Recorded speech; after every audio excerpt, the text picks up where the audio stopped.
very minor change, but I want to talk a little bit about the stick to start with. If there's anybody here that's new to the stick program, this is a very unique stick. So nobody else in the world makes that stick. What makes it unique is what you don't see, which is underneath the stick. So as far as performance characteristics, what makes it so unique is how light it is and stiff at the same time. Normally there's a direct correlation between weight and stiffness because the stiffness and sometimes comes to some way either bulk or carbon, right? This particular product has a combination of both. When I would meet with some customers and they would say, I want a light stick that's cheap and stiff, and all those things have independent properties. Again, the more stiff you want the stick or the lighter you want the stick, you're compensating with all kinds of materials that are very expensive. So there are products that are in this stick that are made exclusively for us. And we're the only company that makes it in the world. It is a sort of a morphed development project that touches the aircraft industry. So our development person that works with us, Larry Cable, he was a product manager for Bauer and Christian and a number of different companies. So he was in the hockey industry for about 40 years, but he was in the aircraft industry for 6. So there are things inside of here from the undercarriage of the product that gives it the specific properties that it does that are made specifically for our company. So it's a very unique product. Here's the old version. Here's the old version. So one of the changes we've made, we're constantly, a Kaizen type company, as small as we are. We try to constantly evolve and improve our products. And one of the developments that we've had this year, and it's a running change, is if you look at the layup of the stick, and I can pass these two around, the old version was called a wrap. And the wrap version is when you put on the carbon on the outside, and again, there's all kinds of different kind of glass, S-glass, different kinds of glass under here. The wrapped version would have, you can see a little bit of distortion in the wrap, and you can just put this around. In this particular new running change, what we've done is we've lapped it. Now, lapping a stick is actually the customary way a stick is done. Originally, when we developed that process, it was to take weight out of the stick, but what we ended up finding when we did some testing is because it was wrapped, there was nowhere for the resin to escape.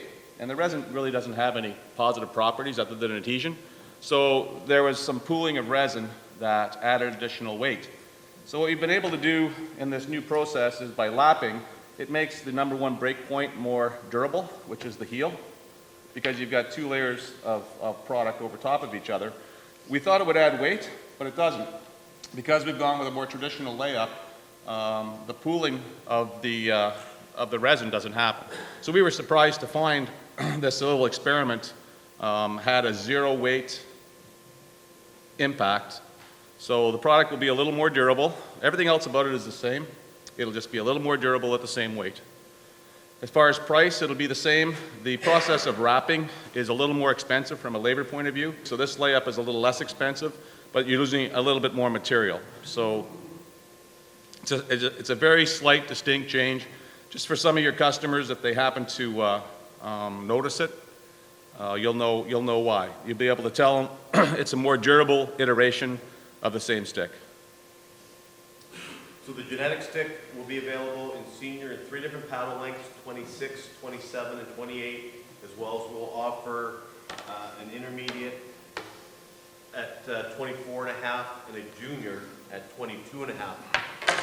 Just so everybody knows, the junior stick at 22 and a half, we didn't just take a junior spec and cheat and put different lower cost material. It is a true authentic version of the senior stick in terms of the handle size, the paddle length, the paddle width, as well as the whole foam core construction. So it is really a top premier end junior stick. But that stick has just exploded in terms of adaptation at a pro level. In fact, to the point where I ran out of handles. I'm having some airlifted over right now because all of a sudden my customers didn't tell me, they said, yeah, it's going pretty well, and then I get like 15 orders of 36 sticks for the NHL and the AHL. So the pro version of that stick has a composite handle. It's truly a premium stick. The customers that are going after primarily composite users, so people that use the $175 or $150 pro level Bauer comp, Reebok comp. It's comparable in weight, but has the playability of a foam core. So it's an interesting hybrid. So that particular stick is really getting a lot of traction right now at a pro custom level. One last thing, in case you don't know about sort of how we build sticks, when we're breaking out the aspen, which is the core of the stick, so that handle has, we call it a 2-1-2, so 2 layers of aspen, as opposed to our competitors who often have 1. Sherwood only uses 1 layer of aspen on the minor axis, and fiberglass on the major axis. The aspen's broken out where the lightest 30% of the aspen goes into the pro sticks. So if you ever pick up a pro stick and you ever pick up the same comparable stick at retail, there is a difference. We could burn all the aspen and then charge $100 a stick, but that's kind of how the industry, that's how you go about it. The upside of it is that the density of the aspen has some relationship with the durability of the handle. So you will often also find that retail sticks are more durable in the handles than pro sticks for the exact same reason. But in general, the pro guys don't care, whereas of course the retail guys do. The 50% next part of the breakdown, or whatever you would call that terminology, go into retail, and then the top 20% go into other products. So the heaviest 20% of the aspen. And you might think that's not relevant. Handles can weigh as light, exact same construction as far as the exact same size and geometry, as light as 270 grams and as heavy as 380 grams. And it's all aspen density. So pretty crazy. But there really isn't anybody out there that has anything close to it. I guess the Sherwood 9950 would be kind of close, but not really. It doesn't have all the properties that stick has when it comes to stiffness, in particular in weight. Okay, there are 2 models of sticks we're going to show you right now. It's not in your manual. It's a product we just put together. We have what we're going to call our GSP1, which is, and a GSP2, which are 2 different uniques. The guys in Canada, this is what, Sean, you guys saw at the Source Show. So this will become part of the Source program. For international and U.S., we will be putting together those programs so you guys and getting them to you out shortly. But essentially what we have is I'll let Curtis go through, but that is a cloth and a hard lamp. So this is the GSP1, correct? Yes. And it comes in you'll go over the different paddle lengths and the different So the stick will curve be available. patterns. It's going to be available in 4, right through from a 26, 27, 28, 29-inch length paddle, as well as there's going to be a 24.5, 2 patterns, the Halak pattern, which is our current Bryant, and the Price, a version of the Price CCM paddle and curve. So as far as this particular stick goes, it is the equivalent of the 9950. From a price point of view, it's significantly less expensive than the genetic because of the layup. The carbon in the paddle gives it some additional stiffness, so compared to the Bauer 7500, it is stiffer than the Bauer 7500. The only difference between this and the Bauer 7500 is the carbon in the paddle, which gives you additional stiffness. Other than that, same handle as the genetic. The blade is different and the paddle is different in terms of the layup. The blade will not be as stiff as the genetic because it doesn't have all the carbon in the blade. And the paddle will be a little less stiff. While it's stiffer than the Bauer 7500, it doesn't again have as much carbon, all that carbon that you see, all the stuff you're paying for in the paddle. There's a little bit different in the layup. It doesn't have some of the undercarriage that we have to put in the genetic to compensate for, how much carbon is in that stick and how much less fiberglass is in that stick. So that's how the product is kind of built from an engineering point of view. That makes that stick unique. This is a much, I'll call it simpler stick, but it's still, it's a staple. Sherwood has made this a staple in the industry because so many have been made over so many years. Really well done in a natural state because you capitalize on what's already been marketed from a competitor point of view. Somebody looks at it on the shelf, and one of the big things that is different is it's made in Canada. So from an engineering point of view and from a quality point of view, made in Canada I think is important. The only other thing I forget to mention about we made another engineering change in the genetic that we haven't talked about. You don't see it visually, but in that cloth layup, there is a combination of carbon so 12K carbon, and the old iteration was carbon and polyester. So it really doesn't bring anything to the party other than it doesn't reservoir resin. Now, we changed those strands to fiberglass, and that also makes that stick more durable.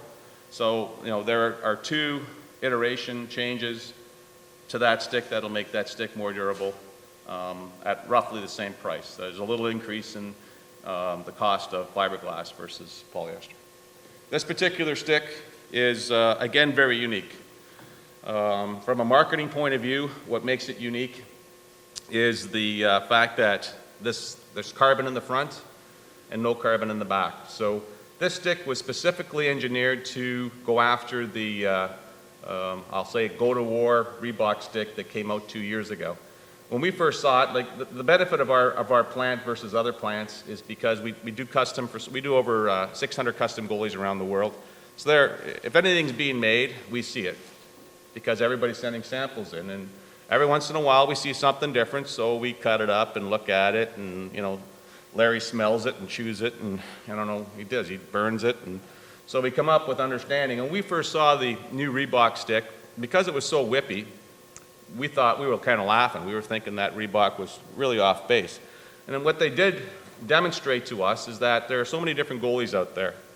And a lot of goalies liked the fact that the Reebok stick was lighter and still durable as a hard laminate. So what they demonstrated to us was that, one, that whippy isn't necessarily a bad thing. A lot of goalies like a paddle that's not as stiff. And the other thing is that the Warrior stick, for example, is over-engineered. And so was the old, and over-engineered means it didn't need to have that thick a laminate on the paddle. You still got a highly durable stick. It's still the most durable stick in the market. Anything that has a hard laminate that protects that heel area and it protects the lower part of the paddle is the most durable stick. So we set out 2 years ago to one-up them. And the one-upmanship was to do what's called a front-loaded stick. So if anybody remember, I think it was the Bauer 7000 forward stick. Anybody remember that? And it was built that way. So it had carbon in the front, no carbon in the back. So it was a real shooter stick. So when you loaded it and snapped it, the carbon played a particular part in making it a shooter stick. So this particular stick has a few changes, but it goes right after that $150 CCM product that's out there. The one-upmanship is, first thing we did is we went to thinner laminates. And we have a slightly thicker laminate in the front than the back. Why do you need the extra weight in the back? What does it do to help the stick be more durable? Nothing. We have carbon in the front, no carbon in the back. It's a slightly less, well, not slightly, about 30% less thick as far as the thickness of the hard laminate itself, and has zero impact on durability. So the theory that you can take, that the sticks are over-engineered, you can take weight out of the laminates without impacting the durability, were true. So in this particular stick, you have an extraordinarily durable product with, I'll call it a shooter stick, with some very interesting product characteristics when it comes to shooting the puck. We first tested this sticks with 3 NCAA goalies. They changed in a heartbeat. I mean, they were using a Warrior product and a Sherwood product.